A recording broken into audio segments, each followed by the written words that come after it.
इस वक्त उसमें कूद रहे हैं ना, वो कहते हैं ना जंपिंग इन फ्राई पैन में आप छलांग मारें कि ये स्विमिंग पूल समझे, वो फ्राई पैन में छलांग मार दें। तो ये वो फ्राई पैन में छलांग मार रहे हैं जो इस वक्त ये, क्योंकि इतना ग्लोबल क्याओस है, इतना रीजनल क्याओस है। और अब चाइना ने बोल दिया कि हम तुम्हारा बैंड बजाने वाले हैं, क्योंकि उन्होंने बोल दिया है कि हम सीपैक से बाहर निकल जाएंगे। पाकिस्तान वाले सारे हंस रहे थे कि हमारी जो दोस्ती है वो तो मधुमक्खियों के कांटे से भी ज्यादा तेज है और ये कभी भी टूट नहीं सकती। और कभी भी मैं शहद और वो नदियां और पहाड़ों की बात नहीं करूंगा, क्योंकि इनकी दोस्ती जिससे हुई उसको इन्होंने ठगा ही है। चाइना जिस जिस तरह की हमारी कौम पैदा हो रही है, इनके दिमाग ही नहीं है तो इन्होंने समझना और सोचना और वो क्या है। सो मुझे एक चीज समझा दें कि अगर चाइनीज भाग गए हैं तो क्या सऊदीज आके पैसा लगाएंगे, अमारातीज पैसा लगाएंगे? नहीं लगाएंगे। खुश हो गए आज सारे वो लोग जो चाहते थे फॉरेनर्स भाग जाएं यहाँ से। चाइनीज रूट, तो उन्होंने इन्वेस्टमेंट की है यहाँ। अच्छा, वो इन्वेस्टमेंट को आप प्रोटेक्ट नहीं कर सकते। आप you are being targeted. Meeting हो रही है ऑन कि टेररिज्म को हम ये बंद कर देंगे, खत्म कर देंगे, कार्रवाई करेंगे। क्या किया है उन्होंने अभी तक? पाकिस्तान अपने डेब्ट चुकाने के लिए गधों, घोड़ों, डोंकीज और अपनी औरतों को भी दे भेजने लग गया है। आपको अगर जान के हैरानी होगी कि अभी वो इंटरेस्ट पेमेंट्स नहीं कर पा रहा है, तो वहां पे वो अपनी औरतों को चाइना में एक्सपोर्ट कर रहा है। ऐसी तो हालत है इनकी। इमरान खान साहब को खुश होना चाहिए, मौजूदा हुकूमत को खुश होना चाहिए। पहले जाते हैं चाइनीज सदर के पांव गोटे पकड़ते हैं, सर जी पाकिस्तान में आए, वो 10-20 कंपनियां बेचते हैं, वो यहाँ पे पैसे लगाते हैं। सीपेक को लेकर एक बहुत ही मेजर डेवलपमेंट सामने आ रही है, बिकॉज चाइना का एक बहुत ही बड़ा स्टील जायंट है जिसको कि हम लोग सेंचुरी स्टील ग्रुप के नाम से जानते हैं। उन्होंने दोस्तों पाकिस्तानी गवर्नमेंट को एक लास्ट नोटिस सेंड कर दिया है। तो हम लोग वो कारोबारी लोग नहीं रह गए, ठीक है। हमारा जो मुल्क है वो कारोबारी माइंडसेट वाला मुल्क नहीं है। हमारे लोगों की अप्रोच डिफरेंट है। यहाँ पे तमाशा अप्रोच है और सारे बस वो जिसे कहते हैं बस इनकलाब इनकलाब इमरान खान को छोड़ा। नमस्कार दोस्तों, जय हिंद। पाकिस्तान में जैसा कि बहुत बड़ा भूचाल आया हुआ है, लाखों की संख्या में लोगों ने इस्लामाबाद पर हमला बोल दिया है। बताया जा रहा है कि 6 दिनों में अब तक पाकिस्तान में 600 बिलियन का नुकसान हो गया है और अभी भी पाकिस्तान में तबाही बढ़ती जा रही है। अब अवाम में अपनी आर्मी के खिलाफ इतनी नफरत बढ़ गई है कि अब लोग उन पे हमला करने लगे हैं। इसी बीच अब चीन ने भी पाकिस्तान को झटका दे दिया है और अपना सीपेक प्लांट पे ताला लगा दिया है। चीन की सेंचुरी स्टील प्लांट को बंद करने की चेतावनी दी है। इस कंपनी का प्लान था कि 5 टन ऑफ स्टील मैन्युफैक्चर करेंगे एनुअली सीपेक के लिए, जिसमें $400 मिलियन का इन्वेस्टमेंट किया था, जो कि फेल होता दिख रहा था। आए दिन पाकिस्तान में चीनियों पर हमला हो रहा था। ऊपर से पाकिस्तान के इलेक्ट्रिसिटी बिल आसमान छू रही थी, जिसके कारण कंपनी ने 5 सालों में सिर्फ 1 लाख टन स्टील ही मैन्युफैक्चर कर पाई। कंपनी ने साफ कर दिया है कि अब पाकिस्तान में हम बिजनेस नहीं करेंगे और हम इसको छोड़कर जा रहे हैं। पाकिस्तान की मुसीबतें चारों तरफ से खराब होती दिख रही हैं। ऐसा चलता रहा तो पाकिस्तान टूट सकता है। आपको इसके बारे में क्या कहना है, आप नीचे कमेंट करके बताएं और प्लीज हमारे चैनल को सब्सक्राइब करें। चाइनीज ग्रुप है जो पाकिस्तान के अंदर $200 मिलियन की इन्वेस्टमेंट करना चाहता था।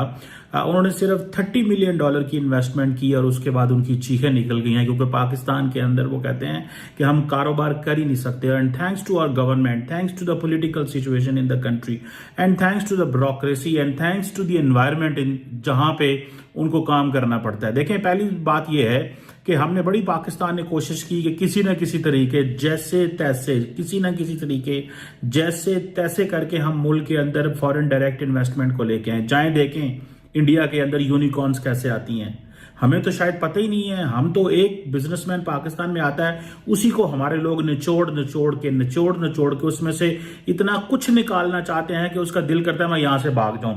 अब ये जो सेंचुरी स्टील मिल थी, ये special economic zone Khyber Pakhtunkhwa के अंदर जिसे रशकई कहा जाता है, सीपैक इन्वेस्टमेंट थी, उसमें इन्होंने इन्वेस्टमेंट की। जब इन्वेस्टमेंट की तो चीखें निकल गई, क्योंकि वो उन्होंने शोर डालना शुरू कर दिया। उन्होंने कहा जी हमने $30 मिलियन की इन्वेस्टमेंट की, हमने 5 लाख टन जो स्टील है वो प्रोड्यूस करना था, एनुअल प्रोडक्शन हमने करनी थी, और हम ये भी सोच रहे थे कि हम $200 मिलियन और डालेंगे। और लेकिन प्रोडक्शन कितनी करनी थी? 5 लाख टन, जो जिसे वो कहते हैं ना देनी थी, एनुअल प्रोडक्शन देनी थी। लेकिन वो कहते हैं 5 सालों के अंदर सिर्फ 1.5 मिलियन टन दी है। यानी कि इनको तो अब तक जो है वो 25 लाख टन तक चले जाना चाहिए था, लेकिन 15 लाख टन। सो वो कहते हैं कि ये हमारे लिए नाकाबिले कबूल है। अब देखें उसके बाद आ जाए, अब वो चाइनीज, अब देखें अगर सऊदीज को पैगाम दिया जा रहा है कि पाकिस्तान ना हो, अमारातीज को पैगाम दिया जा रहा है पाकिस्तान ना हो, कतरी जो है वो इन्वेस्टमेंट करके बैठे हैं, हमने उनके पैसे को दबा लिया, हम इसको निकलने नहीं दे रहे। अब हो ये रहा है कि ये जितने भी एक्सक्लूसिव इकोनॉमिक जोन बनाए, हमने कहा है इनको बिजलियां देंगे। अब वो कहते हैं जी हमें 100 मेगावाट फॉर एग्जाम्पल बिजली दें। ये देखें चाइनीज भारत क्यों जाना चाहते हैं। चाइनीज भारत जाना चाहते हैं बिकॉज उनको वहां पे सारा कुछ मिल रहा है। हमने जो एक्सक्लूसिव इकोनॉमिक जोन बनाए उसमें भी हम उनको कुछ नहीं दे पा रहे। एक्सक्लूसिव इकोनॉमिक जोन के अंदर भी अगर आप उनको कुछ नहीं दे पा रहे तो मुझे बताएं आप उन्हें कब चीजें देंगे, ये वाली कैसे चीजें देंगे उनको, ये वाली सारी की सारी। एंड देन आप इस चीज से अंदाजा लगाएं दोस्तों कि एक चीज होती है कि आपके मुल्क के अंदर एक जिसे कहते हैं ना इन्फ्लेशन ऑलरेडी बहुत हाई, सिर्फ इन्फ्लेशन नहीं है, हाई इन्फ्लेशन है, करेंसी की इंस्टेबिलिटी है, वो कहते हैं आपने बड़ी मुश्किल से कंट्रोल रखा हुआ, इकोनॉमिक डाउनटर्न है। कल प्रोटेस्ट हुए 485 अरब की स्टॉक एक्सचेंज में मंदी हुई है। 485 अरब रुपया स्टॉक एक्सचेंज में गिर गया है। मैं यहाँ पे दोस्तों से जो कारोबार करते हैं मैं उनसे मिलता हूं, वो कहते हैं जी हमारी तबाही मची हुई है। बिकॉज हम लोग पता नहीं क्यों हम लोगों को भागते हैं, पहले बाहर जाते हैं, उनको कहते हैं यार पाकिस्तान में आके इन्वेस्टमेंट करो। जब वो इन्वेस्टमेंट करने आते हैं हम उनके साथ वो सलूक करते हैं, वो गरीब भाग जाते हैं। देखें अब चाइनीज को सोच सकता था जी वेदर, एक बात अपने दिमाग में बिठाने की जरूरत है, चाइनीज इंडिया चले जाएंगे, पाकिस्तान नहीं आएंगे। वो क्यों नहीं आएंगे? बिकॉज उनको वहां पे एटमॉस्फेयर मिलेगा ना, पाकिस्तान में एटमॉस्फेयर नहीं मिलेगा भैया। यहां पे क्यों एटमॉस्फेयर देंगे हम? हमारा तो ये मसला ही नहीं है। हमारा मसला क्या है? हमारा मसला सिर्फ इतना है कि हम कहते हैं कि आओ पैसे दो, हमें एड दो, हमें खैरात दो, हमारे लोगों को कारोबार नहीं करना। कारोबार में तो फिर वो तो कारोबार पैदा होगा ना, वो तो होगी, ठीक है। बिजली महंगी, टैक्सेस ऑलरेडी बहुत ज्यादा है, जो चीज हम करना चाहते हैं वो हमें दी नहीं जाती। तो वो कह रहे हैं कि भाई अब सिचुएशन खराब हो गई है, अब हम यहां पे आपके साथ मिलकर काम नहीं कर सकते। तो जब इस तरह की वोलेटाइल पॉलिटिकल सिचुएशन होगी, इकोनॉमिक मेल्टडाउन होगा, ओवरऑल ब्यूरोक्रेसी आपको तंग कर रही है। अब वो जिन्होंने $30 मिलियन लगाया, $30 मिलियन होता कितना है यार मुझे बताएं? थोड़े से तो पैसे हैं $30 मिलियन, ठीक है, कोई इतने कोई खरबों नहीं लगाए उन्होंने, वो भाग रहे हैं, कहते हैं $200 मिलियन हमने इन्वेस्टमेंट और रखी हुई थी। हालांकि कोई 200 कितनी होगी ये, मतलब इट विल बी लाइक 100 अरब होगी।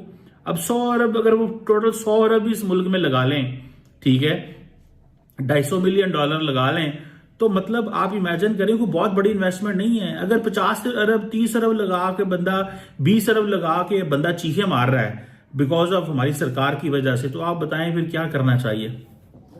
क्या करना चाहिए? लोगों को क्या करें जो बाहर से लोग आते हैं? तो हम लोग वो कारोबारी लोग नहीं रह गए, ठीक है। हमारा जो मुल्क है वो कारोबारी माइंडसेट वाला मुल्क नहीं है। हमारे लोगों की अप्रोच डिफरेंट है, यहाँ पे तमाशा अप्रोच है।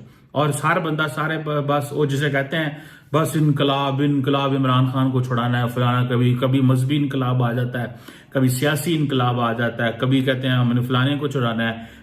अब जो बंदे मुल्क में काम करना चाहते हैं आप उनको काम नहीं करना देंगे। और अगर अब आप जो इस वक्त पॉलिटिकल सिचुएशन है, आप जरा सी बात इमरान खान के खिलाफ करो, कहते हैं गद्दार हो गया है, फौज का फलाना है, ये फलाना टमकाना है।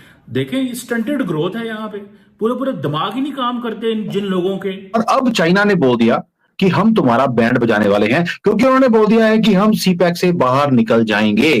ये न्यूज है अभी अभी जो उमेश जी के हाथ में लगी, लेकिन इनके हाथ में अभी लगी है। अगर आपको याद होगा 4-5 महीने पहले मैंने आरजू जी के चैनल पर जाकर उनको बोला था कि सीपैक से चाइना बाहर निकल रहा है।